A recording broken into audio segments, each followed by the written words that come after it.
दोस्तों, आइए लोकतंत्र पर कुछ चर्चा करें।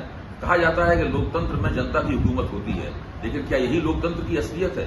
यह सही है कि लोकतंत्र में सत्ता पाने के लिए जनता का समर्थन आवश्यक होता है, लेकिन उसके लिए जरूरी होता है कि पूंजी की बड़ी ताकतें भी आपका समर्थन करें, साथ में नौकरशाही का एक बड़ा हिस्सा भी साथ में आए, तब कहीं जाकर सत्ता का समीकरण पूरा बनता है। बिना इस समीकरण को देखे हुए, इसकी समीक्षा किए हुए राजनीतिक परिस्थिति का जो भी आकलन होता है वो गलत साबित होता है। अगर आपको इसी समीकरण की रोशनी में लोकतांत्रिक राजनीति की हकीकत को जानना समझना है तो नई परख चैनल देखिए, उसे सब्सक्राइब कीजिए, उसके साथ जुड़िए। धन्यवाद। नमस्कार, नई परख के राष्ट्रीय मुद्दा कार्यक्रम में आपका स्वागत है। और आज हम प्रोफेसर अभय कुमार दुबे से बातचीत करेंगे देश की राजनीति के कुछ प्रमुख मुद्दों के बारे में, जैसा कि हम रोज करते हैं। अभय सर नमस्कार।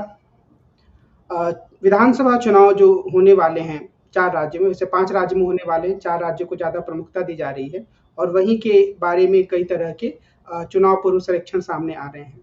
मध्य प्रदेश के बारे में जो कल इंडिया टीवी का सर्वेक्षण आया उसमें यह कहा गया कि काफ़ी कांटे की टक्कर है, पर कांग्रेस थोड़ी-सी आगे है भारतीय जनता पार्टी से।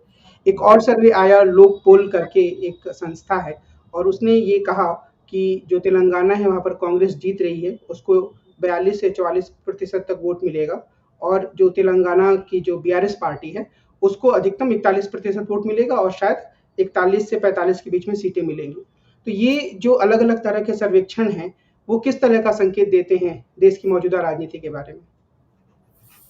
देखिए, ये इन सर्वेक्षणों को हम लोगों को एक खास दृष्टि से देखना चाहिए, और वो ये है कि देश की राजनीति फिलहाल ऐसा लग रहा है कि एक नए दौर में उसने प्रवेश पा लिया है। और वो दौर ऐसा है कि इसमें जो विपक्ष की ताकतें हैं, उन ताकतों को हर जगह प्रमुखता मिल रही है। अब आप तेलंगाना से शुरू कीजिए। तेलंगाना में आप देख रहे हैं कि मुकाबला कांग्रेस और भारत राष्ट्र समिति के बीच में है। भारत राष्ट्र समिति सत्ता में है, और यहाँ तक कि तेलंगाना के बनने में उसके नेता चंद्रशेखर राव की प्रमुख भूमिका रही है। उनकी पार्टी का नाम ही तेलंगाना राष्ट्र समिति था, टीआरएस था। बाद में उन्होंने उसे भारत राष्ट्र समिति बनाया, और 2 बार लगातार वो चुनाव जीत चुके हैं और अच्छी तरीके से चुनाव जीत चुके हैं। इस बार जरूर कांग्रेस उन्हें बहुत करारी टक्कर दे रही है, और हो सकता है कि कांग्रेस ये चुनाव जीत भी जाए। जैसा कि आपने सर्वेक्षण बताया, मुझे जो निजी सूत्रों से जो खबरें मिली हैं, वे खबरें भी यही कह रही हैं कि कोई जरूरी नहीं है कि तेलंगाना राष्ट्र समिति लगातार तीसरी बार ये चुनाव जीते।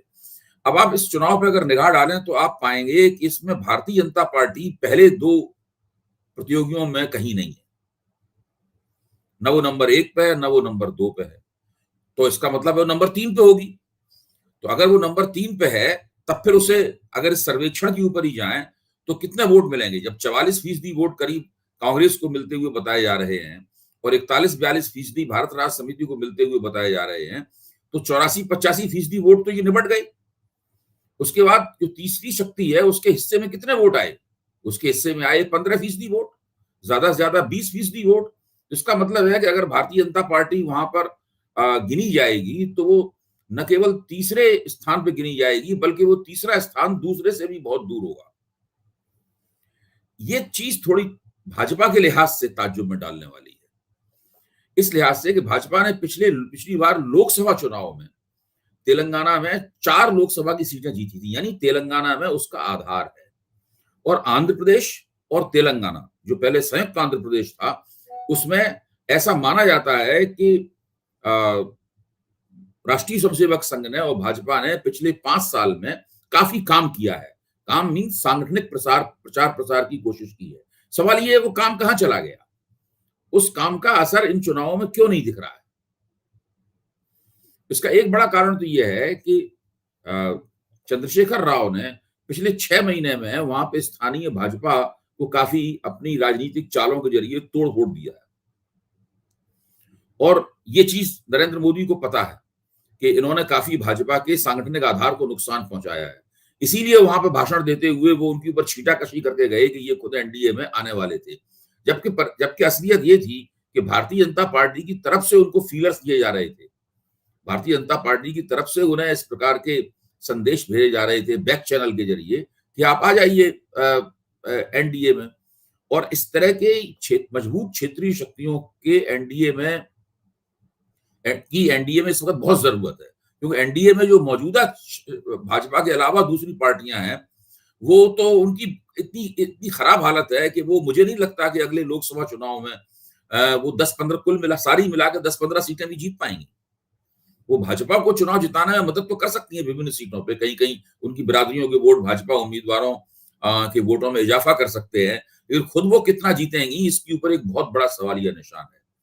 इसीलिए जो राष्ट्रीय जनतांत्रिक गठजोड़ है, एनडीए है, वो पूरी कोशिश कर रहा है कि वाईएसआर रेड्डी कांग्रेस के उसके साथ अच्छे संबंध हो जाएं, भारत राष्ट्र समिति के उसके साथ अच्छे संबंध हो जाएं, बीजू जनता दल के उसके साथ अच्छे संबंध हो जाएं, तो ताकि अगर ऐसी कोई जरूरत पड़ती है तो ये पार्टियां जो सीटें जीतेंगी वो लोकसभा चुनाव के बाद में भारतीय जनता पार्टी की बहुमत की जुगाड़ करने में मदद कर सकें।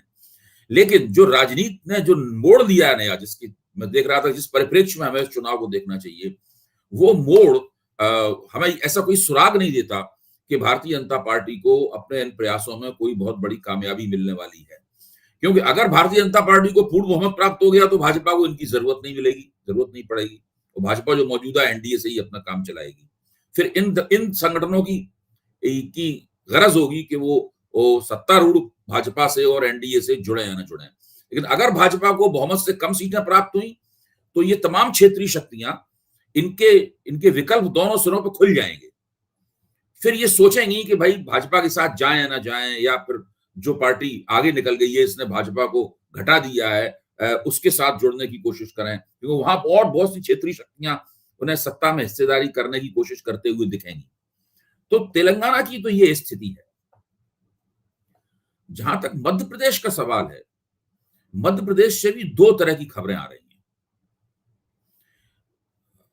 एक खबर तो यही है, जैसी कि आपने बताई, कि वहां पर कड़ा मुकाबला है और उस मुकाबले में कांग्रेस जरा सी आगे है, यानी कांग्रेस को हल्की सी बढ़त है। आगे क्या होगा, जैसे जैसे चुनावी मुहिम आगे चलेगी पता नहीं है, लेकिन उम्मीद ये की जाती है इसके पास हल्की सी बढ़त होती है, वो थोड़ा और आगे बढ़ती है।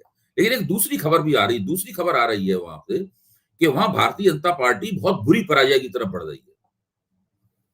काफी नाराजगी है, एंटी इनकम्बेंसी बहुत ऊंचे स्तर की है, और अब वो एंटी इनकम्बेंसी भाजपा आला कमान के रवैये के कारण दो तरफा किस्म की हो गई है।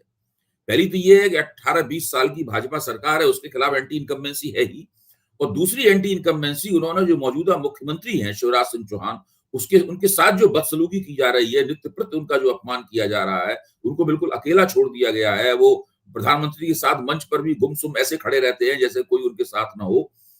तो उनकी जो अपनी कॉन्स्टिट्यूएंसी है, उनका जो अपना आधार है, जो 20 साल में उन्होंने बनाया है, और जो मामा जी के नाम से जाने जाते हैं, माना जाता है कि महिलाओं में, स्त्री वोटरों में, लड़कियों में, बच्चियों में उनकी एक तरह की लोकप्रियता है, एक तरह की आत्मीयता उन्होंने उन वोटरों से कायम की है। तो उनके अंदर भी नाराजगी है कि मामा जी की लगातार उपेक्षा हो रही है, और मामा जी का जो अपना कार्यकर्ता आधार है, वो कार्यकर्ता आधार भी इस बात से काफी नाखुश है। तो ये भाजपा के अंदर वाली एंटी इनकम्बेंसी है, और भाजपा के बाहर वाली एंटी इनकम्बेंसी है, यानी भाजपा को एक तरह से दो तरफा एंटी इनकम्बेंसी से वहां पर जूझना पड़ रहा है। मुझे लगता है कि मध्य प्रदेश में इस सब चक्कर के कारण भारतीय जनता पार्टी को बहुत ज्यादा नुकसान हो सकता है, बशर्ते वो कोई ऐसा संशोधनकारी कदम ना उठा लें और कोई ऐसी रणनीति ना अख्तियार कर लें जिससे वो अभी उनके पास समय है, जिससे वो कुछ थोड़ी बहुत हुए नुकसान की भरपाई कर सकें। एक चीज मध्य प्रदेश के बारे में मैं पूछना चाह रहा था, फिर मैं ये चुनाव सर्वेक्षण पे फिर से वापस आऊंगा कि अगर जैसे शिवराज सिंह चौहान को नरेंद्र मोदी को हटाना है तो चुनाव जीत के भी हटा सकते हैं उनके साथ अच्छा बर्ताव करते हुए, लेकिन वो एक तरीके से अगर उनका अपमान कर रहे हैं, उनको कोई महत्व नहीं दे रहे हैं, मंच पर है उनका नाम नहीं ले रहे हैं, तो क्या ये कुछ व्यक्तिगत खुन्नस वाली बात भी लगती है? नहीं, ये व्यक्तिगत खुन्नस तो उस तरह से नहीं कह सकते, क्योंकि शिवराज सिंह चौहान की जो शख्सियत है वो लोगों को नाराज करने वाली या किसी के साथ में सीधी टक्कर लेने वाली शख्सियत नहीं है। वो वसुंधरा राजे सिंधिया जैसे नहीं है। जब वसुंधरा राजे सिंधिया ने जब 2014 में नरेंद्र मोदी को बहुमत मिला था, तो वो राजस्थान के अपने सारे एमपी को लेकर राजस्थान भवन में बैठ गई थी, क्योंकि उनका मानना था कि हमको ठीक से केंद्रीय मंत्रिमंडल में प्रोत्साहन नहीं मिल रहा है, जगह नहीं मिल रही है, राजस्थान का कोटा पूरा नहीं है, वगैरह वगैरह। मतलब उन्होंने सीधी टक्कर दी थी, और वो राष्ट्रीय स्वयंसेवक संघ से भी राजस्थान के मुख्यमंत्री के तौर पर भिड़ गई थी, और वो किसी की बात नहीं मानती थी। जब वो वहां की मुख्यमंत्री होती हैं तब वो बाकायदा वहां की एक तरह से राज्य की प्रधानमंत्री की तरह आचरण करती हैं और वो किसी की नहीं बात मानती, न वो आला कमान का आदेश मानती हैं, न वो आरएसएस के किसी निर्देश को मानती हैं। तो वो टक्कर में चली जाती हैं। उनका रवैया, उनका एटीट्यूड कॉन्फ्लिक्चुअल है, मतलब टकराव वाला रवैया है, और उनकी अपनी शैली है, और उनके पास जनाधार है, और एक आत्मविश्वास भी उनके पास है, और वो नुकसान से भी नहीं डरती। एक और खास बात, जहां तक शिवराज सिंह चौहान का सवाल है, वो सबको साथ लेके चलने वाले व्यक्ति हैं। वो किसी को नाराज करने वाले व्यक्ति नहीं है। मध्य प्रदेश की राजनीति में जो उनका उभार हुआ है, वो ओबीसी जाति से आते हैं, और वो उभार भाजपा के अंदर सबको साथ लेके चलने की प्रक्रिया के कारण उनका उभार हुआ है। और तो वो, मुझे नहीं लगता कि वो नरेंद्र मोदी को उन्होंने व्यक्तिगत रूप से किसी किस्म की ठेस पहुंचाई होगी।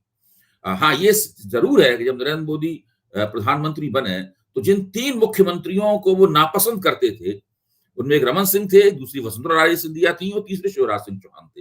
वो चाहते थे कि इन लोगों को हटाया जाए ताकि उन्हें अपने लोगों को उनकी जगह नियुक्त करने का मौका मिले।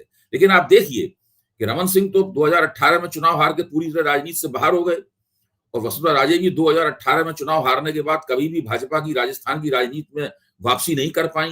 लेकिन शिवराज सिंह चौहान चुनाव हारने के बावजूद फिर उन्होंने जब ज्योतिरादित्य सिंधिया की वजह से सरकार बनी भाजपा की, उनके दल बदल करने से भाजपा की सरकार बनी, तब फिर वो उन्हीं को मुख्यमंत्री बनाया गया। और चुनाव से ठीक पहले काफी इस तरह की खबरें चल रही थी कि शायद प्रहलाद पटेल को आलाकमान मुख्यमंत्री बनाना चाहता है और कैलाश विजयवर्गीय को भाजपा अध्यक्ष बनाना चाहता है। लेकिन ये खबरें भी परवान नहीं चढ़ी, और फिर शिवराज सिंह चौहान ही मुख्यमंत्री बने रहे। अब तो सब जगह पूरे प्रदेश में घूम घूम के शिवराज सिंह चौहान नारा लगवा रहे हैं, महिलाओं का सशक्तिकरण, महिलाओं का सशक्तिकरण, मेरा नाम है शिवराज, ऐसा करके एक नारा जो है लगवा रहे हैं। तो वो अपनी तरफ से पूरी कोशिश कर रहे हैं। एक जगह तो उन्होंने मीटिंग में ये भी पूछा, क्या मैं चुनाव लड़ूं न लड़ूं? उसके बाद हंस दिए जब जनता ने अपना हाथ उठाकर कहा। तो शिवराज सिंह चौहान की लड़ाई एक खास तरह की लड़ाई है। वो, उन्हें अपनी पार्टी से बाहर कांग्रेस से संघर्ष करना है, और पार्टी के अंदर भी आला कमान ने जिस तरह से उनको कोने में धकेलने की कोशिश की है, उन्हें उसके साथ भी संघर्ष करना है। अगर शिवराज सिंह चौहान उन्होंने दोनों संघर्षों को जीत लिया, तो मैं समझूंगा उनकी एक बहुत ही बड़ी उपलब्धि होगी, एक अभूतपूर्व उपलब्धि होगी। एक और चीज़ जो हाल-फिलहाल के सर्वेक्षणों में सामने आती है, वो ये कि विधानसभा चुनाव में भाजपा की चाहे जो स्थिति हो, जब लोकसभा का चुनाव होगा, तो भाजपा को बढ़त रहेगी।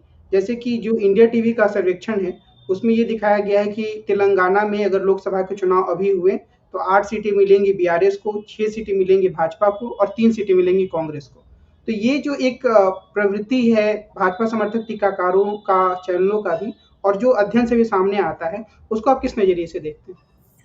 देखिए, ये हम आमतौर पे इस पे 2018 में जो हुआ था और उसके बाद 2019 में के चुनाव में जो हुआ, ये उसका बहुत ज्यादा असर है इस प्रवृत्ति के ऊपर। ये प्रवृत्ति उससे बहुत ज्यादा प्रभावित है। 2018 में भाजपा विधानसभा चुनाव हार गई थी, और लेकिन 2019 में लोकसभा चुनाव उन्होंने जमकर जीता था। इस बीच में नरेंद्र मोदी की लोकप्रियता रेटिंग एजेंसियों के जरिए कई तरह से स्थापित की गई, और उसको कभी भी 60-65% से नीचे नहीं जाने दिया गया। मैं ये नहीं कह रहा हूं कि ये नरेंद्र मोदी लोकप्रिय नेता नहीं है या उनकी लोकप्रियता में बड़ी गिरावट आई है, लेकिन मैं इतना जरूर मानता हूं कि उस रेटिंग को कायम रखने में एक तरह के प्रबंधन की भूमिका भी है, आंकड़ों के प्रबंधन की भी भूमिका है। अभी हाल ही में मैंने नई परख के मंच पे पहले भी इस बात का जिक्र किया था, लेकिन मैं इस बात का फिर से इस बात को बार बार इसका जिक्र करने की आवश्यकता है। ये हमारे और आपके मित्र संजय कुमार हैं, उन्होंने एबीपी चैनल पे मेरी उपस्थिति में और सी वोटर के यशवंत देशमुख की उपस्थिति में ये अवलोकन पेश किया कि भाजपा इस बात को समझ गई है कि 2018 और 19 में जो हुआ था वो 2023 और 24 में उसी तरीके से नहीं दोहराया जा सकता। यानी 23 अगर भाजपा हार भी जाए तो कोई चिंता नहीं करनी चाहिए कि 24 में वो उतनी ही जबरदस्त तरीके से जीत जाएगी। उन्होंने कहा अब ऐसा मुमकिन नहीं है। इसीलिए भाजपा की पूरी कोशिश ये है कि वो 2023 को किसी तरह 2018 की तरह हाथ से न निकलने दे, ताकि उसके ऊपर 2024 में 2019 जैसा प्रदर्शन करने का दबाव ना हो। देखिए, मैं नई परख के विश्लेषण करके बता चुका हूं कि 2019 जैसा प्रदर्शन करने के लिए भारतीय जनता पार्टी को 11 बड़े राज्यों में 90% से ज्यादा का स्ट्राइक रेट प्राप्त करना होगा और 6 राज्यों में 46-47% का स्ट्राइक रेट प्राप्त करना होगा, जो कि अपने आप में बहुत मुश्किल है। तत्कालीन परिस्थितियों में यह हो पाया था। आज की परिस्थितियों में कितना हो पाएगा, इसमें 10 या 12% की या 15% की गिरावट भी भारतीय जनता पार्टी को बहुमत से 40-50 सीटें नीचे ले आएगा। तो यह भाजपा के सामने एक बड़ी जबरदस्त समस्या है।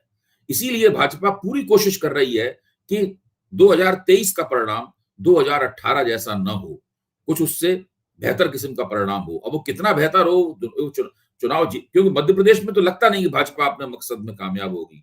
तेलंगाना में वो वैसे ही काफी पीछे है और पिछले चुनाव में भी 2018 में तेलंगाना में उसने कोई तीर नहीं मारा था। राजस्थान में भी वो चुनाव हार गई थी। इस बार देखिए राजस्थान में क्या होता है। कहा जाता है राजस्थान में एक पार्टी लगातार 2 बार चुनाव नहीं जीतती है लेकिन राजस्थान में जाके अगर आप लोगों से बातचीत करें तो वो कोई गारंटी देने को तैयार नहीं है कि भारतीय जनता पार्टी वहां चुनाव जीत सकती है। और छत्तीसगढ़ में तो भाजपा कांग्रेस से बहुत पीछे।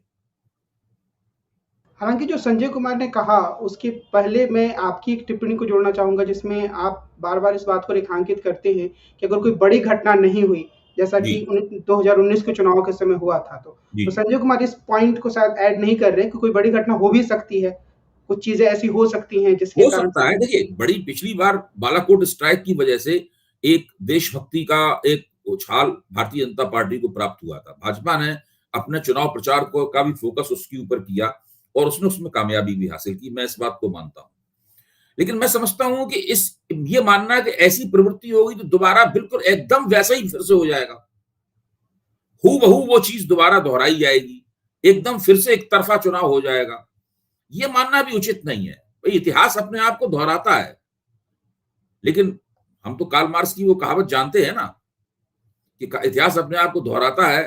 तो कैसे कैसे दोहराता है? एक बार वो ट्रेजेडी की तरह दोहराता है, दूसरी बार फार्स की तरह दोहराता है। यानी इतिहास एक बार अपने आप को एक त्रासदी की तरह दोहराता है और दूसरी बार एक प्रहसन की तरह दोहराता है।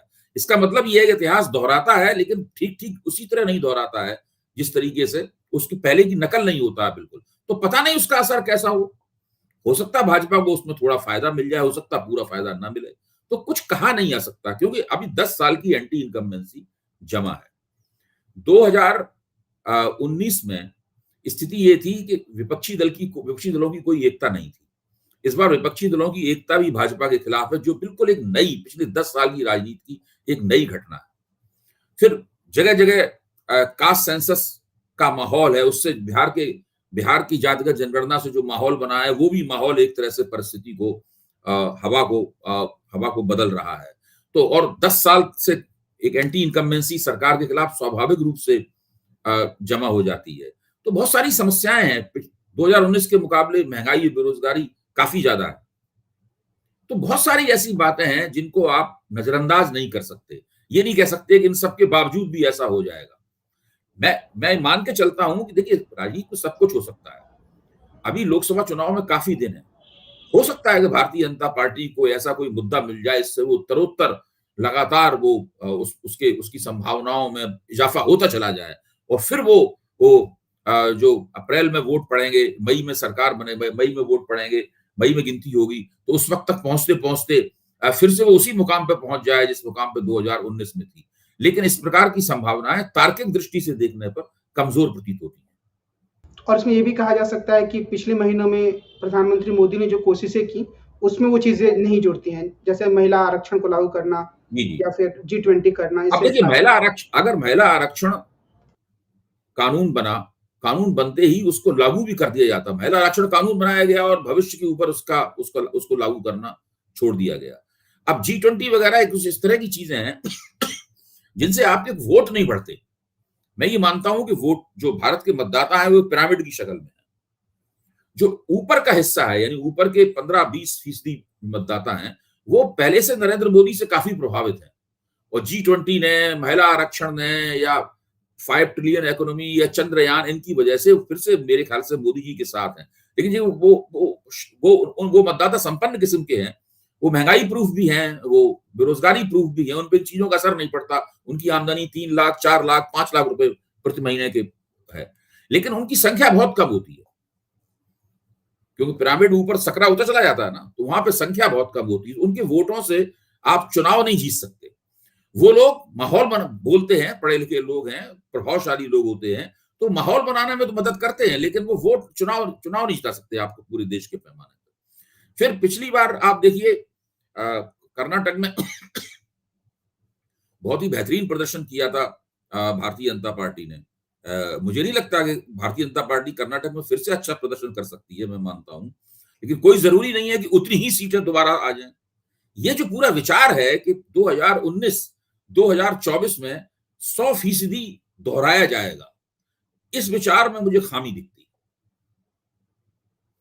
एक आखिरी सवाल मुस्लिम मतों को लेकर है। जो इंडिया टीवी ने जो अपना सर्वेक्षण किया, उसमें उन्होंने एक प्रश्न रखा कि मुसलमान सबसे ज्यादा किस नेता को प्रधानमंत्री के रूप में देखना चाहते हैं। मुझे लगता है कि शायद ये सवाल भी थोड़ा अलग तरह के मैसेज देने के लिए है, लेकिन 52% से ज्यादा लोगों ने राहुल गांधी का नाम लिया। तो और आज एक नेता भी वापस लौटे, इमरान मसूद, हालांकि वो क्षेत्र के नेता हैं, पश्चिमी उत्तर प्रदेश के, लेकिन क्या इससे ऐसा लगता है कि जो उत्तर प्रदेश की राजनीति है उसमें जो कांग्रेस पर निर्भरता है वो समाजवादी पार्टी की बढ़ सकती है, या उसके सामने एक ऐसी तस्वीर आ सकती है कि आपको कांग्रेस के साथ गठबंधन करना ही है अगर आपको सही तरीके से चुनाव जो कमल, नई भारत के मंच पे मैं कई बार कह चुका हूं कि भारत जोड़ो यात्रा ने मुसलमान समुदाय, मतदाता समुदाय के अंदर कांग्रेस की छवि को बहुत सुधारा है। जो उसका मुख्य संदेश था कि मैं मोहब्बत की दुकान खोलने के लिए आया हूं, वो तो सीधे सीधे मुसलमान मतदाताओं जिनके खिलाफ नफरत की लहर चल पड़ी है पिछले 10 साल में और इस सरकार द्वारा और इस सरकार के समर्थकों द्वारा चलाई गई है, उसी को संबोधित थी। उत्तर प्रदेश में भी, दिल्ली में भी, सब जगह मेरा मानना है कि मुसलमान मतदाता कांग्रेस को हमदर्दी की निगाह से देख रहे हैं। इसीलिए बहुत जरूरी हो जाता है, अगर मुसलमान मतदाताओं को बंटवारा नहीं चाहिए इंडिया गठबंधन को, तो दिल्ली में भी आम आदमी पार्टी के साथ कांग्रेस का गठजोड़ होना जरूरी होगा। इसी तरीके से उत्तर प्रदेश में भी कांग्रेस का गठजोड़ होना, कांग्रेस का समाजवादी पार्टी से गठजोड़ होना बहुत जरूरी होगा। इस बात को कांग्रेस भी समझती है, इस बात को समाजवादी पार्टी भी समझती है, इस बात को आम आदमी पार्टी भी समझती है। और जहां तक आम आदमी पार्टी की सवाल है, मैं ये मानता हूं ऐसा होना चाहिए और ऐसा व्यवहारिक भी मुझे लगता है कि इस कांग्रेस के साथ उसके सीटों के तालमेल की एक पैकेज डील होनी चाहिए। वो डील गुजरात, पंजाब और दिल्ली को लेकर उनकी पैकेज डील होनी चाहिए। अगर ये पैकेज डील हो गई तो भारतीय जनता पार्टी के लिए गुजरात में भी कुछ सीटें छिन सकती हैं भाजपा से, पंजाब में तो और कोई कुछ जीत ही नहीं पाएगा, बिल्कुल साफ हो जाएगा मैदान, और दिल्ली के अंदर भी बहुत कड़े मुकाबले का सामना करना पड़ेगा भाजपा को। लेकिन क्या बार-बार जो ये मुस्लिम मतदाताओं से पूछने का जो तरीका है, क्या ये सांप्रदायिक तरीका माना जा सकता है या इसकी स्वीकृति होनी चाहिए लोकतंत्र में? देखिए, अगर मुसलमान मतदाता किसको वोट देंगे, उनके मुद्दे क्या हैं, इन तमाम बातों के ऊपर तो बातचीत होती रहती है। अब सवाल इस बात का है कि मुसलमानों को किस दृष्टि से देखा जाए, एक समुदाय के रूप में, एक धर्मावलंबी के रूप में देखा जाए या विभिन्न जातियों में बटे समुदायों की तरफ देखा जाए, इस बात के ऊपर हमेशा से ही बहस होती है। और हम लोगों ने जब अभी बिहार की जातिगत जनगणना का विश्लेषण किया था, तो हम लोगों ने कहा था कि भाई अगर वहां पे मुसलमानों को एकाश मोनोलिथिक रिलीजियस कम्युनिटी, धार्मिक मजहबी समुदाय के रूप में देखने से परहेज की गई है, तो वो एक अलग तरीका है देखने का, जो कि संविधान सम्मत और सही तरीका है उस तरह से देखने का। अगर देश को आप सांप्रदायिक राजनीति से बचाना चाहते हैं, अगर मुसलमानों को भी उस सांप्रदायिक राजनीति के चक्कर में फंसने से बचाना चाहते हैं, तो उनका जो सामाजिक आर्थिक पहलू है उनके ऊपर ज्यादा जोर देना चाहिए, उनकी जो मजहबी पहचान है उसके ऊपर कम जोर देना चाहिए। तो ये सब बातें हैं, लेकिन इस जो सर्वे करने वाले हैं वो एक तीर से दो शिकार करना चाहते हैं। अगर वो जब वो सर्वे में कहते हैं कि मुसलमान राहुल गांधी को चाहते हैं, तो सोचते हैं हो सकता है हिंदुओं में इसके खिलाफ कोई प्रतिक्रिया हो जाए, तो वो लोग कहेंगे अच्छा ये मुसलमान इसको बनाना चाहते हैं प्रधानमंत्री, तो हम इसको प्रधानमंत्री के तौर पर नहीं देखेंगे। इस प्रकार की उन्हें उम्मीदें होंगी। लेकिन मुझे लगता है कि जो मौजूदा माहौल है वो इस प्रकार की जो छिछली और ओछी किस्म की जो तरकीबें हैं इनके आधार पे अपने आप इनके आधार इनसे प्रभावित होने वाला है नहीं। तो आज की बातचीत को हम यहीं विराम देते हैं, और अगर अभी तक आपने नई परख चैनल को सब्सक्राइब नहीं किया है तो आप इसे जरूर सब्सक्राइब करें, हमारे साथ जुड़ें।